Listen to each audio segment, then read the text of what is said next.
meron po tayong 2 ways para ma-monetize sa Reels. Ito po ay number 1, stars. Number 2, ads on Reels. So, malalaman po natin kung tayo ay eligible na for monetization. Punta lamang po tayo sa ating professional dashboard at i-open po natin yung monetization tool. Kapag nakita nyo po dyan na may stars na kayo at katabi po niyan ay setup, yan po ay ready nang i-set up para po makapag-start na po kayong mag-earn sa stars. Yung pangalawa naman po, yung ads on Reels, ay bigla na lamang po yung lilitaw dyan sa monetization tool kung kayo po ay eligible na for monetization.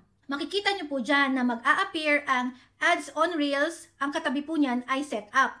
So kapag nakita nyo po yung setup, pwede nyo na pong i-set up yung ads on Reels nyo para makapag-start na po kayong makapag-earn sa mga ads na ilalagay sa